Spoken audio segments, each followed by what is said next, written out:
Hey guys, welcome to this new video. ये video होने वाला है अपकमिंग फेडरल रिजर्व मीट पर, और ये एक बहुत ही इंपॉर्टेंट टॉपिक था जिसके बारे में मेरे को डिस्कशन करना था, बिकॉज मैं चाहता हूँ कि आप इस जो मीटिंग होने वाली है उसकी इम्पोर्टेंस को बिल्कुल भी अंडरमाइन ना करें, बिकॉज अभी मार्केट में जो मूवमेंट्स हो रहे हैं वो बेस्ड ऑन दिस मीटिंग हो रहे हैं। तो हमें मार्केट का फ्यूचर मूव क्या होगा उससे पहले हमें ये जानना पड़ेगा कि हमें क्या क्या चीज़ों की तरफ देखना है। आइए सबसे पहले हम डिस्कस करते हैं कि क्या क्या हमें एक्सपेक्ट करना चाहिए एंड क्या क्या इस मीट में हो सकता है। बट फर्स्टली मैं आपको कोई भी एक रोजी पिक्चर पेंट नहीं करना चाहता। मैं यहाँ पे आपसे एक ऑनेस्टली डिस्कशन करूंगा। कभी कभार लोग नेगेटिव चीजें सुनना अच्छा नहीं लगता, बट अगर जो है वो है, तो हमें वो पिक्चर आपके लिए प्रॉपर मेरे को पेंट करनी पड़ेगी कि नहीं, जो चीज है वो है। सबसे पहले फेडरल रिजर्व की मीटिंग कब है? Federal Reserve next week November 1 and November 2 को मिलेगा, एंड उसके बाद वो डिसाइड करेंगे कि अच्छा इस नवंबर मीटिंग में हम कितने इंटरेस्ट रेट हाइक करने का प्लान कर रहे हैं, एंड वो फ्यूचर की एक कमेंट्री देंगे उसमें। तो नवंबर 2 को अगर आप इंडिया का टाइम देखें तो मिडनाइट के आसपास उनके जो चेयर पाल वो आएंगे और वो अपनी पूरा बताएंगे कि हमारे क्या क्या बात थी, हमने ये क्यों किया, और वो सारा प्रेस कॉन्फ्रेंस में बताया जाएगा। तो अभी तक फेड ने ये डिसाइड हो रहा है, मार्केट ये एक्सपेक्ट कर रहा है कि इस बार 75 बेसिस पॉइंट रेट हाइक होएगा, मतलब 0.75% का इंटरेस्ट रेट हाइक होएगा, जो मार्केट को अभी लग रहा है, और मोस्ट लाइकली यही होने वाला है इस मीटिंग में। बट अभी मैं आगे चल के आपको बताऊंगा कि ये इंपॉर्टेंट क्यों है मीटिंग इतनी। अभी तक पहले डिस्कस करते हैं कि फेडरल रिजर्व ने अभी तक क्या किया है। तो अभी तक हम देखें इस साल में to combat inflation Federal Reserve ने अराउंड 3% का इंटरेस्ट रेट हाइक कर चुका है। अभी तक अलग अलग मंथ्स में टोटल मिलाएं हम तो 3% का आपको ऑलरेडी रेट हाइक हो गया, और ये हाईएस्ट लेवल है अभी तक सिंस, मतलब आपकी लास्ट फाइनेंशियल क्राइसिस से पहले सबसे हाईएस्ट लेवल पे है अगर आप देखा जाए आपका जो इंटरेस्ट रेट है। एंड उससे हुआ क्या कि आपने 28 इयर्स, मतलब लास्ट 28 इयर्स में ऐसा इस साइज का इन्फ्लेशन रेट हाइक नहीं हुआ था। 75 बेसिस पॉइंट, दैट इज 0.75% का, वो जून में इन्होंने कर दिया था। एंड फॉलोड 2 मीटिंग और हुई, उसमें इन्होंने वापस से 0.75 का रेट हाइक किया। तो जो अभी तक पेस रही है वो काफी फास्ट एंड काफी फ्यूरियस रही है। तो ये इनकी मीटिंग में अब हमें देखना होगा कि फ्यूचर में ये क्या प्लान कर रहे हैं, और उसकी भी हम बातें करेंगे। बट इशू पता है क्या हो जाता है? इशू होता है कि आप रेट हाइक करिए, बट वो एक बैलेंस होना चाहिए, क्योंकि अगर आप रेट हाइक ज्यादा तेज करेंगे तो आपकी इकोनॉमी में ऐसी ऐसी चीजें हो सकती हैं कि एक ब्लैक स्वॉन इवेंट हो सकता है जिसकी वजह से पूरी इकोनॉमी कोलैप्स कर सकती है। तो इस वजह से जो फेडरल रिजर्व होता है उसको बहुत अच्छे से बैलेंस्ड वे में इंटरेस्ट रेट हाइक करना होता है। अगर आप बहुत जल्दी से with in a few month ज्यादा तेज कर देते हैं, that is not beneficial, because वो इंक्रीज क्यों कर रहे हैं? पहली बात, क्योंकि उनको इन्फ्लेशन को नीचे लाना है। इन्फ्लेशन अभी बहुत हाई है हर जगह, तो उन्हें वो नीचे लाना है, उसके लिए इंटरेस्ट रेट हाइक्स करते हैं। बट अगर आप ज्यादा तेज करें तो वो एक टर्मोइल भी क्रिएट कर सकता है इकोनॉमी में। तो आइए सबसे पहले बात करते हैं, आज एक इंपॉर्टेंट डेटा है जीडीपी डेटा।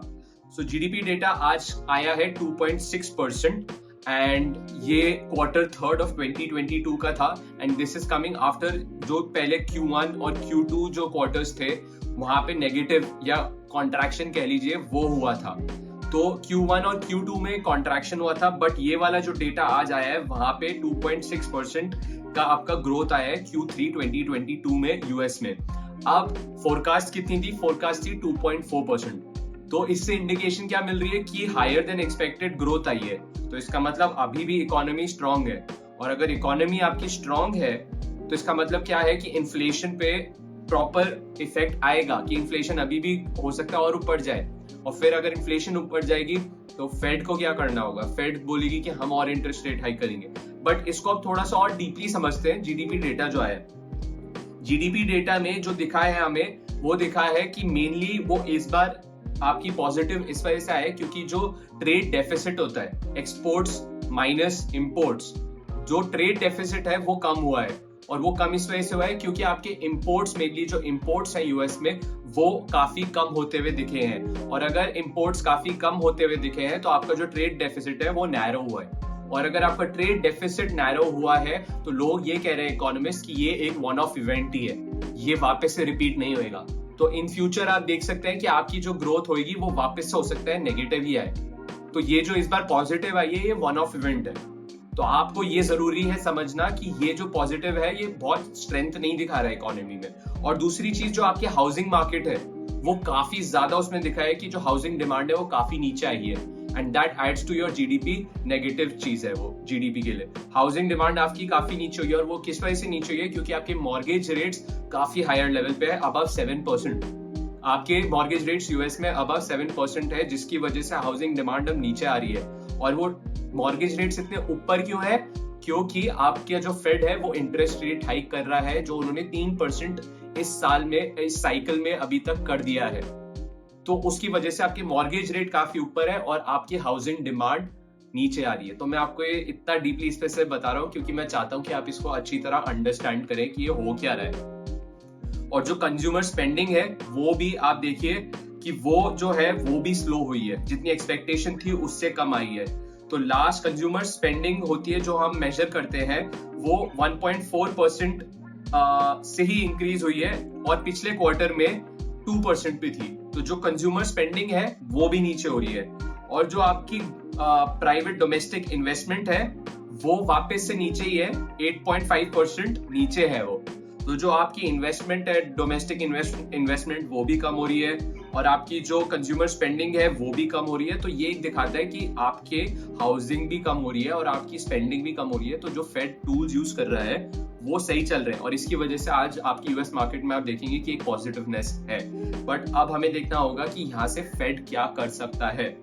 तो फेड से अगर हम देखें, फेडरल रिजर्व आपका तभी रुकता है, वो उसे हम बोलते हैं फेड पिवट। फेड पिवट जो उनकी अभी टाइटनिंग पॉलिसी चल रही है वो उस पर कब रोकेंगे? वो उस पर तब रोकेंगे जब उनका इन्फ्लेशन डेटा ये इंडिकेट करने लग जाएगा, या उनकी जॉब्स मार्केट डेटा ये इंडिकेट करने लग जाएगा कि यस, हम जो टूल्स यूज कर रहे हैं वो वर्क कर रहे हैं। उनका इन्फ्लेशन अभी काफी हाई है। जुलाई में इन्फ्लेशन 8.5% था, अगस्त में 8.3 था, और सितंबर में 8.2 था। और उनका टॉलरेंस लेवल इन्फ्लेशन का 2% है, 2% है, और अभी 8.2 पे है। तो आप इतनी जल्दी एक्सपेक्ट नहीं कर सकते कि वो अब बंद कर देंगे अपनी टाइटनिंग, इंटरेस्ट रेट हाइक वो बंद कर देंगे, ऐसा नहीं होएगा। बट हाँ, यहाँ इन्फ्लेशन से एक इंडिकेशन जरूर मिल रही है कि इन्फ्लेशन एवरी मंथ जुलाई में 8.5 आई, अगस्त में 8.3 और सितंबर में 8.2। तो ये इंडिकेशन आ रही है कि वो एक पीक आउट हो रही है। तो थोड़ी ये इंडिकेशन मिल सकती है कि हाँ, जो फेड टूल्स यूज कर रहा है वो वर्क कर रहे हैं। और आपकी जो बॉन्ड यील्ड्स होती है वो जब इंटरेस्ट रेट हाइक होते हैं तो वो ऊपर जाती है, और उसका बॉन्ड मार्केट पे नेगेटिव इफेक्ट होता है। तो अगर आपकी जो फेडरल रिजर्व की जो यूएस में 10 ईयर ट्रेजरी यील्ड होती है वो 4.3% तक चली गई थी, और लास्ट फ्यू डेज में अब वो 4% के आसपास आ गई है। तो वो भी वहां पे भी कम हो रही है, and this is positive for the stock market and as well as the bond market. अब ट्रेडर्स एंड इकोनॉमिस्ट क्या बोल रहे हैं? वो ये बोल रहे हैं कि ये 4th टाइम इस वाली नवंबर मीटिंग में 75 बेसिस पॉइंट का रेट हाइक तो करेंगे, ये पक्का है। बट अब बात ये हो रही है कि स्पेकुलेशन ये हो रही है कि हमें ये देखना है कि वो फ्यूचर में क्या बोलने वाले हैं। वो जब मीटिंग चलेगी ना चेयर पावल की, तो हमें उसमें ये देखना होगा कि क्या वो कमेंट्री क्या चल रही है कि वो आगे क्या करने वाले हैं। फेडरल रिजर्व दिसंबर की मीट में क्या करने वाला है वो हमें जरूर होगा देखना, कि क्या वो वापस से 75 बेसिस पॉइंट रेट हाइक करेंगे। बट मार्केट बोल रही है कि वो पेस अब धीरे कर देंगे उसकी, और अगर वो पेस धीरे कर देते हैं, अगर वो 50 बेसिस पॉइंट रेट हाइक का ही बोलते हैं, देन इस वजह से ही जो आपने देखा है स्टॉक मार्केट में एक अप मूव आया है।